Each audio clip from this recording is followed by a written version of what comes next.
प्रभु यीशु मसीह के नाम से आप लोग सबका और एक बार स्वागत है हमारे ये प्रोग्राम बिल्डिंग स्ट्रॉन्ग फैमिलीज। और परिवारों को दृढ़ करना, यही बोझ परमेश्वर ने हमें दिया और वचन है जिसके द्वारा ही परमेश्वर सारी बातों को निर्माण करता है। हम परमेश्वर का धन्यवाद देते हैं आप लोग सभी की प्रार्थना निवेदनों के लिए, जो लगातार फोन कॉल्स आ रहे हैं और आपके लिए प्रार्थना जारी ही है ना। धन्यवाद जो गवाही आप शेयर करते जा रहे हैं। और मैरिज का मामला इसलिए हम ओपनली आपके साथ शेयर नहीं कर सकते, पर कई चंगाई और कईयों को जॉब्स और उद्धार की भी साक्षी हमारे पास। ये भाई राय बरेली से भी कॉल किए थे और उनको कुछ शरीर में कुछ फुंसी फोड़ा हो गया था, जिससे कारण उठना बैठना भी बड़ा मुश्किल हो गया था। और उन्होंने डॉक्टर ने तो कहा था उनको ऑपरेशन के ही करना पड़ेगा। और जिस 2 दिन बाद ऑपरेशन ठहराया भी गया था, और परंतु उससे पहले जब यहाँ पर प्रार्थना की गई, भाई ने गवाही दी, उनका पूरा फोड़ा सूख गया, ऑपरेशन की भी जरूरत नहीं पड़ी। यीशु के नाम में सामर्थ है, यीशु के नाम में चंगाई है। जब प्रार्थना की जाती है आपके शरीर में वो चंगाई उतर आती है, आपके घर परिवार में शांति उतर आता है। मैं धन्यवाद देना चाहता हूँ ना आप स्पॉन्सर्स के लिए, जो हर समय ना ये एपिसोड्स को स्पॉन्सर करने के लिए आप आगे बढ़ते हैं ना। आप प्रभु के राज्य में बोते जा रहे हैं, जरूर प्रभु आपकी कमाई को ना, आपके इनकम को बहुत ऐसे ब्लेस करते जाता है। परमेश्वर आप सभी को आशीष दे। आज का नया टॉपिक जो हम ले रहे हैं, और ये पार्ट 2 रहेगा, जो आपने लास्ट टाइम टॉपिक को सुना था ना, wives to submit, husbands to love. पत्नियों को वचन कह रहा है अधीनता में चलो और पतियों को प्रेम करो कह रहा है। मुख्य वचन आज पाया जाता है इफिसी 5 चैप्टर और 25 कलम, इफिशियंस 5:25। और पौलुस कहता है, हे पतियों, आज पति लोगों की बारी है, हे पतियों अपने अपने पत्नी से प्रेम रखो, जैसा मसीह ने भी कलीसिया से प्रेम करके अपने आप को उसके लिए दे दिया ना। ये पौलुस अब पतियों से बोल रहा है ना। कल हम लोग ने लास्ट सेशन में कुछ पत्नियों से बातचीत किए थे, और पत्नियों को वचन कहता है अधीनता में चलने के लिए सबमिशन होना बहुत जरूरी है ना। और हमने सीखा था कैसे परमेश्वर कुछ भी निर्माण करता है, बनाता, तो एक सिर रखता है उसके ऊपर में, हर जानवर प्राणियों के और घर के ऊपर भी एक हेड को परमेश्वर रखता है। उसको जब हमने पहचान लिया तो हमको अधीनता में चलने में तकलीफ नहीं होती। जरूर से आप सुनिएगा वो वाला सेशन। पर आज थोड़ा सा दवाई और इलाज आज पतियों के लिए होने दो ना। कुछ जो वचन परमेश्वर बोल रहा है कि घर परिवार को परमेश्वर ही निर्माण करता है, इसलिए हमको उसके सिद्धांत जो बाइबल में दिया है उसको सीखना और पालन करना बहुत जरूरी है ना। इसलिए पत्नियों को कहता है अधीनता और पतियों से कहता है प्रेम। पतियों से कहता है प्रेम। थोड़ा सा जब ये वाक्य मैं पढ़ रहा था, थोड़ा ऐसा लगता है अगर उल्टा होता तो शायद और आसान हो गया होता।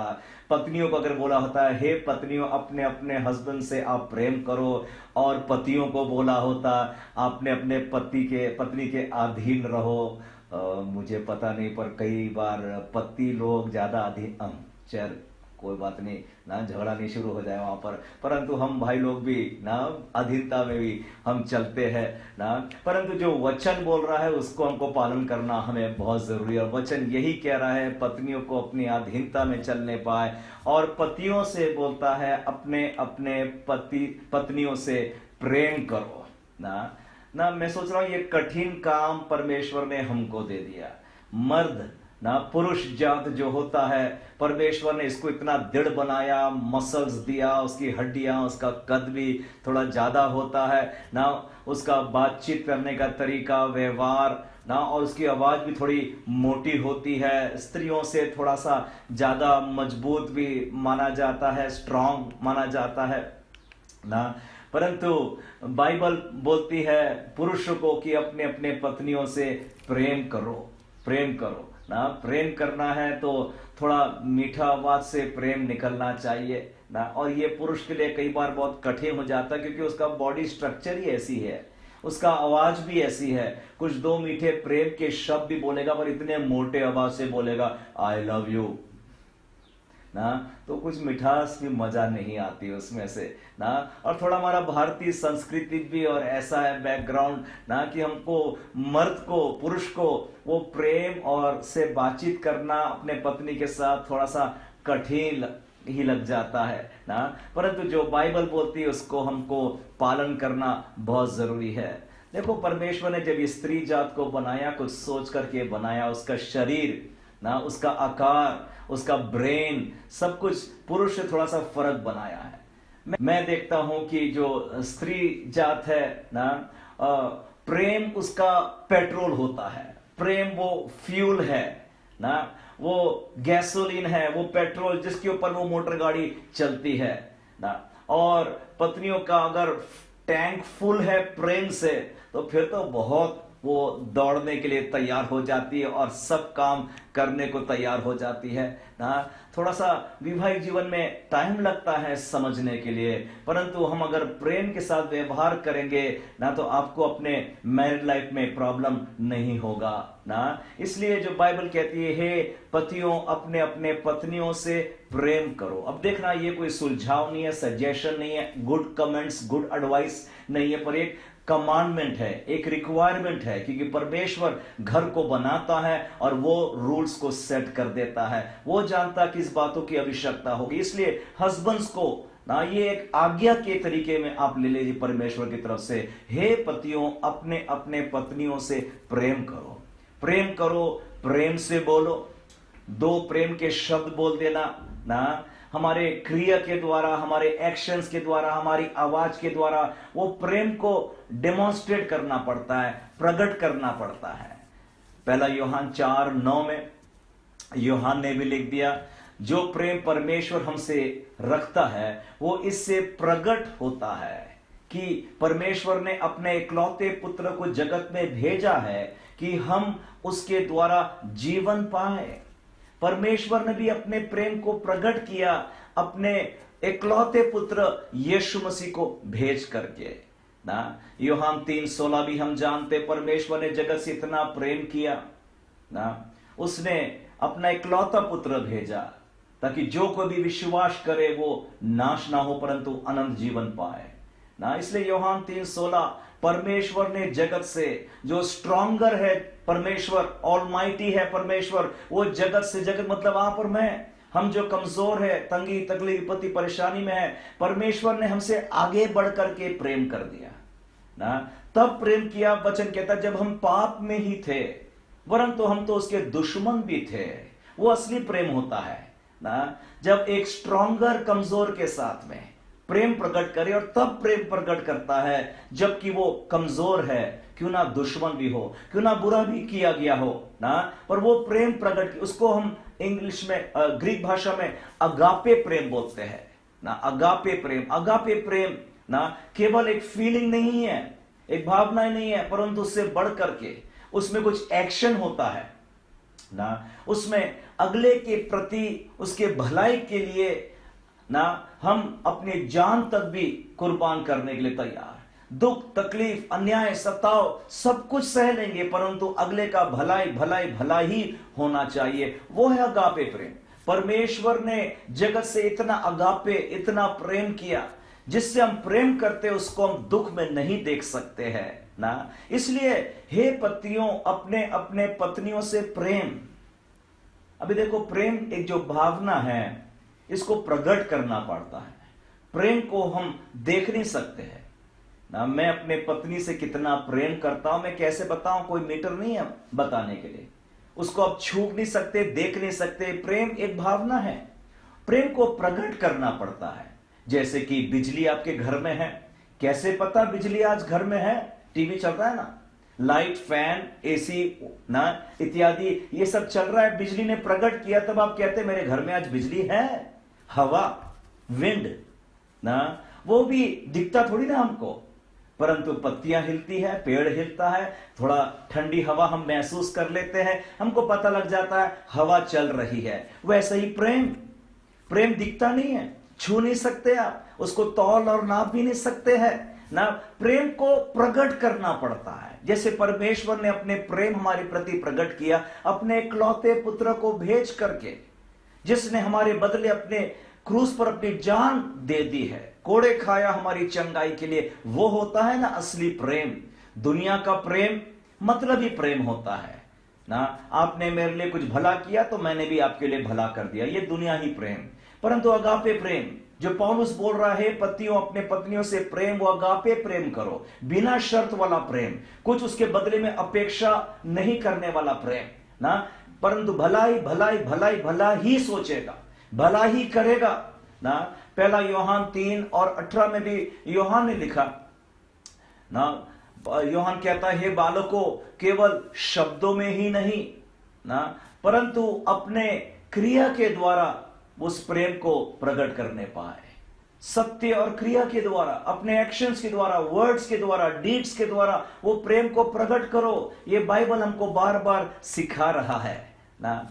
मैं आपको कुछ 4 पॉइंट रखना चाहता हूं, कुछ बातें जिसके द्वारा ना हम अपना प्रेम पत्नी के प्रति प्रकट कर सकते हैं ना। कोशिश है आपको हेल्प करने के लिए, जिन बातों के द्वारा मेरे जीवन में हेल्प हो गया, मेरे घर में परिवार में सुख और आनंद आ गया, ये बातें आपके साथ भी मैं कुछ शेयर करना चाहता हूं। 4 बातें जो हर पति अपनाएगा, मैं सोचता हूं से घर का वातावरण बदल जाएगा ना।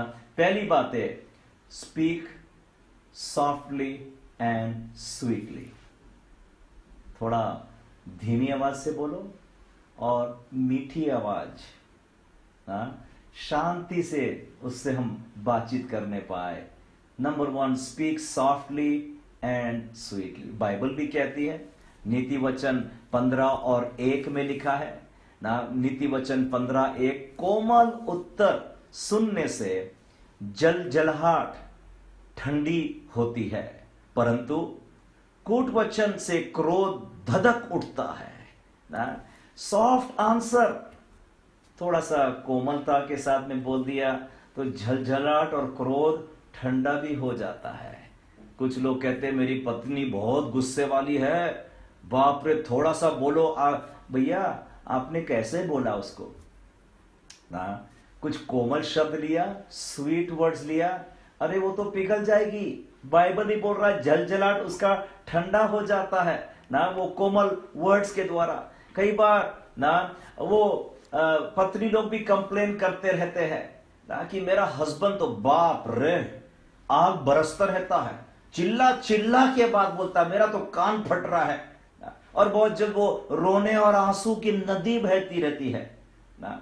पता नहीं ये स्त्री जात परमेश्वर ने कैसा बनाया, ऐसा लगता है कुछ टंकी फिट कर दिया प्रभु ने आंसुओं की ना। छोटा सा कुछ बात बोला आदमी ने तो ठा दे दे दे दे दे रोना धोना चालू कर देती है ना। परंतु कुछ मिठास के शब्द बोल देना, कैसे वो आंसू उल्टे भी चले जाते हैं, चेहरे पर मुस्कुराहट भी आ जाता है ना, एक सॉफ्ट आंसर, छोटा सा कोमल दो शब्द हम बोलते हैं ना, तो वो दुख और वो क्रोध भी सब चले जाता है। ये एक बहुत बड़ी कुंजी है, आप अपना के देखो अपने घर में, थोड़ा प्रैक्टिस भी करो जब घर में कोई नहीं था, थोड़ा मीठा शब्द, क्योंकि अपना मर्द का गला ही इतना मोटा है, आवाज ही इतनी मोटी है, प्रेम के दो शब्द भी ऐसे ऊंचे स्वर, परंतु स्त्री जात उसका पेट्रोल है प्रेम ना, और वो प्रेम को प्रकट कई बार शब्दों के द्वारा कर रहे हैं। देखो मैंने सीखा हूं ना, अभी 25 साल हो गए शादी के, बहुत धक्के भी खाए, परंतु झटके भी खाए,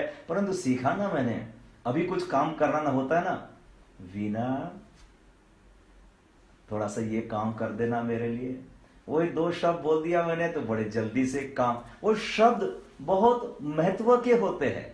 याकूब ने भी लिखा है 3 चैप्टर और 6 कलम में ना, जीभ और के बारे में और शब्दों के बारे में, याकूब 3:6, जीभ भी एक आग है, जीभ हमारे आगों में अधर्म का एक लोक है और सारी देह पर कलंक लगा देती है, और भवचरक में आग लगा देती है और नरक कुंड की आग से जलती रहती है। 3 बातें याकूब जेम्स कहता है। नंबर 1, जीभ एक आग है, जीभ एक आग है। नंबर 2, जीभ एक आग लगा देती है। नंबर 3, जीभ में नरक की आग है, नरक की आग, शैतान के काम हो जाता है उसमें अगर आप जीभ को कंट्रोल करने नहीं सीखेंगे। देखो आगी लगाने के लिए आगी आपके पास होना चाहिए, तभी तो आप आग लगा सकते हैं। आग नहीं तो चिंगारी तो कम से कम होना चाहिए ना, और कई बार वो शब्द चिंगारी बन जाते हैं आग लगाने के लिए, फॉरेस्ट फायर्स ना, कई बार 2 सूखी लकड़ियां पास में ना चिड़चिड़ करती है, स्पार्किंग होता, आग लग जाता, पूरा फॉरेस्ट में आग लग जाता, घर में आग घर में कई बार कुड़ चलता है, फिर आग लग जाते उन शब्दों के द्वारा ना, फिर उसके शब्द को बुझाने के लिए मैं और मोटे शब्द इस्तेमाल कर रहा, और कड़वे शब्द, फिर उसमें भी और कड़वे शब्द, और फिर तो घर में आग लग जाती है। इसलिए हमारे मुंह के शब्द हमको लगाम लगाना कितना जरूरी होता है ना।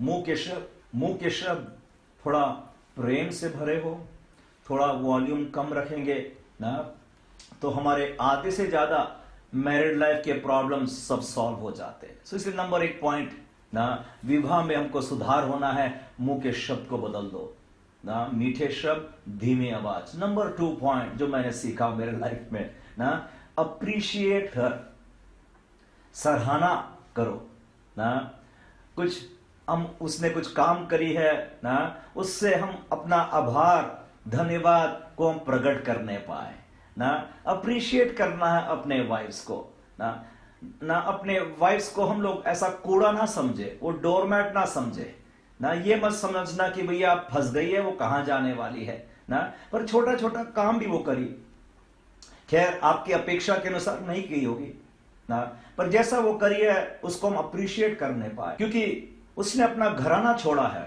परिवार छोड़ा है, उसके रिश्तेदारों को छोड़ा, उसके गांव शहर को छोड़ करके ना, काफी बलिदान करके कुछ आशा के साथ आपके साथ विवाह में हाथ जोड़ा है, कुछ अरमान, कुछ सपने लेकर के आए हैं ना।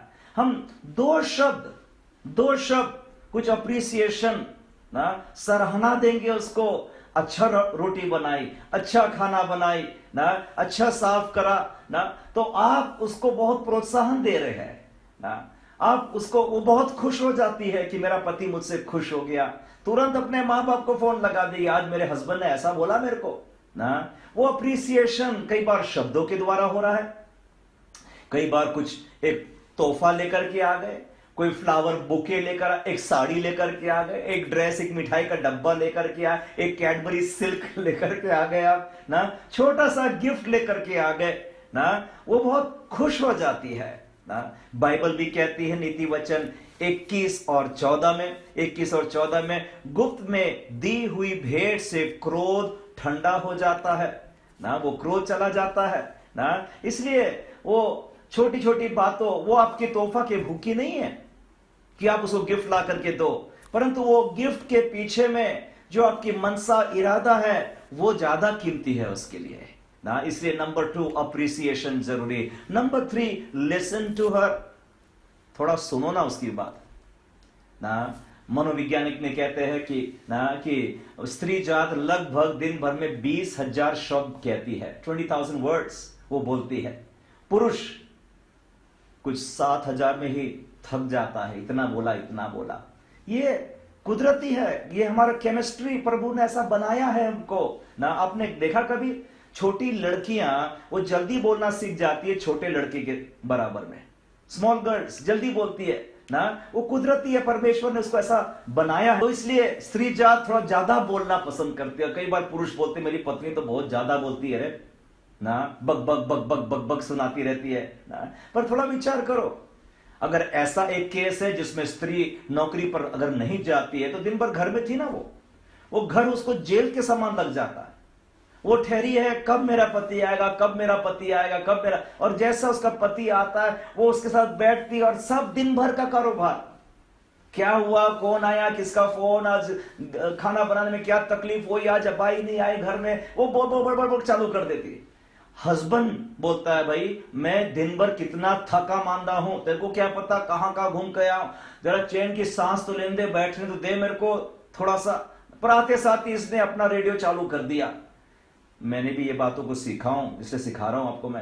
मैं भी मैरिज सेमिनार अटेंड कर चुका हूं, काउंसलिंग सेशंस भी, जहां पर हम दोनों, और मैं कहता हूं ऐसे सेमिनार्स, ऐसे काउंसलिंग हर पति पत्नी, आप 10 साल हो गए होंगे, 20 साल हो गए होंगे, जरूर अटेंड करिए। बहुत सारी बातें सीखना हमको जरूरी है ना। और ये सेशन भी मैंने सीखा ना कि उसको हम बोलने दो, वो आपसे कोई सुलझाव, आंसर, सोल्यूशन नहीं मांग रही है, सिर्फ सुनाना चाहती है कि दिन भर क्या हुआ मेरे साथ में। आप बड़े खुशी के साथ में हो, बहुत बुरा हुआ, अरे बाप ऐसा बोल दिया, थोड़ा एक्शन, ड्रामा नहीं करना। अब सच्ची में आप प्रैक्टिस भी करिए ना, ध्यान देना, listen to her. Number 1 speak softly, धीरे धीरे कुछ बोले, धीमी आवाज में। नंबर 2 अप्रिशिएट हर ना, और नंबर 3 लिसन टू हर ना। आदमी थोड़ा समय दे, क्वालिटी टाइम दे, उसके साथ वो बोलना चाहती है, उसके साथ बैठ करके सुनने पाए। कई बार जब बच्चे आ जाते हैं घर में ना, टाइम नहीं मिलता है ना बैठ करके बातचीत करने के लिए ना, तो सुनना हमको बहुत जरूरी। याकूब 1:19 में भी याकूब ने कहा, हे मेरे प्रिय भाइयों, ये बात तुम जानते हो, इसलिए हर एक मनुष्य सुनने के लिए तत्पर और बोलने में धीरा और क्रोध में धीमा हो। सुनने के लिए तत्पर ना, वो अपने प्रॉब्लम सुनाना चाहती है, सॉल्यूशन नहीं मांग रही आपसे, सिर्फ सुन लेना, उसका बोझ, आधा बोझ वहीं पर हल्का हो जाता है ना। चौथी बात भी बताना चाहता हूं ना, शेयर हर वर्क लोड, थोड़ा जिम्मेवारी, घर की जिम्मेवारी में हाथ बढ़ाओ ना। आजकल देखिएगा कई घरों में तो ऐसी भी हालत, परिस्थितियां होती है ना कि स्त्री और पुरुष दोनों को नौकरी करना पड़ता है, दोनों से बराबर टाइम, या कई बार स्त्री ज्यादा भी, नौकरी में टाइम लग जाता है जब तक वो घर आती है, खाना बनाती है, सफाई करती है ना। अब पुरुष को भी जिम्मेदारी हो गई कि घर के कामों में हाथ बढ़ाना हमें बहुत जरूरी है, बच्चों को पढ़ाई लिखाई कराना, बच्चों के साथ में बैठना। किसी ने, मेरी मां ने बात को सिखाया, मेरी बहन ने बात को सिखाया, उसके, मेरी मां की कबर्ड में एक स्टिकर लगा रहता था ना, और ये रहता था, the greatest gift a father can give, a husband can give to his wife is to love their children ना, कि सबसे बड़ा तोहफा ये होता है, पत्नी को देता है कि अपने बच्चों के साथ समय बिताओ, परिवार के साथ समय बिताओ, अपने पत्नी के साथ समय बिताओ। ठीक है भैया, घर नौकरी खत्म हो गया, अब क्वालिटी टाइम अपने घर और परिवार, बच्चों के साथ बैठना ना, और कुछ काम में भी हम सहायता करते हैं। अनुग्रह करे प्रभु, नेक्स्ट टाइम आप प्रार्थना करें, marriage and finances, marriage and money, इस बात पर भी हम शिक्षा लेना बहुत जरूरी है, इंपॉर्टेंट टॉपिक है ना। तो ये भी एक सिंपल बात बहुत जरूरी होता है ना कि हम घरों में भी काम करने में कुछ मदद करने तत्पर तैयार हो, बच्चों को बड़ा करने में जिम्मेवारी हमारी भी होना चाहिए उसमें ना। तो ये 4 बातों को आप ध्यान में रखिएगा ना, अपने पत्नियों के साथ सॉफ्टली और ना स्वीटली बातें करना सीखे, अप्रिशिएट करना को हम सीखने पाए, थोड़ा समय दे सुनने के लिए, लिसन टू हर ना, और ना शेयर द वर्कलोड, थोड़ी जिम्मेवारी भी हम उठाने पाए ना। ये बाइबल हमको बता रही है, पौलुस ने ये भी कहा कलोसी 3:19 में ना, हे पतियों अपने अपने पत्नियों से प्रेम रखो और उनसे कठोरता ना करो। Do not be bitter, harsh, unpleasant words, hatred, ये कभी ना होने पाए ना। अगर ये कुछ सिंपल बाइबल के सिद्धांतों को हम जीवन में अपनाएंगे, हमारे जीवन में, पारिवारिक जीवन में हरियाली और आनंद आ जाए ना। मैं आपके परिवार के लिए प्रार्थना करना चाहता हूं, और बाइबल में लिखा है धर्मी जन की प्रार्थना से बहुत कुछ होता है। एक्सपेक्ट करो, आज विश्वास करो, जब हम प्रार्थना कर रहे हैं आज बहुत कुछ आपके परिवार में हो जाए। लेट अस प्रे, प्रार्थना करें। प्यारे प्रभु यीशु मसीह, एक एक भाई बहन परिवारों के लिए प्रार्थना करता हूं प्रभु जी। प्रभु जी, आज अगर उनके घर में अशांति है, क्रोध है, कड़वाहट है, गुस्सा है पिता प्रभु जी, आज अनुग्रह कर और उस घर को अपने प्रेम से भर दे लॉर्ड। प्रेम, अगापे प्रेम, मसीह जैसा प्रेम, बिना शर्त वाला प्रेम, अगले के लिए दुख तकलीफ अन्याय सब कुछ सहने के लिए तत्पर तैयार, ताकि अगले का भला ही होना पाए। ऐसा प्रेम से तू भर दे लॉर्ड पिता, पति को पत्नी को पिता प्रभु मिठास होने पाए। अगर कोई कमजोर है, बीमार है, प्रार्थना करता हूं यीशु के नाम से वो चंगा हो जाए प्रभु। तेरे नाम से हर एक को मैं आशीष देते हुए ये प्रार्थना यीशु मसीह के प्यारे मीठे नाम से मांगता हूं, आमीन। परमेश्वर आप सभी को बहुत ऐसे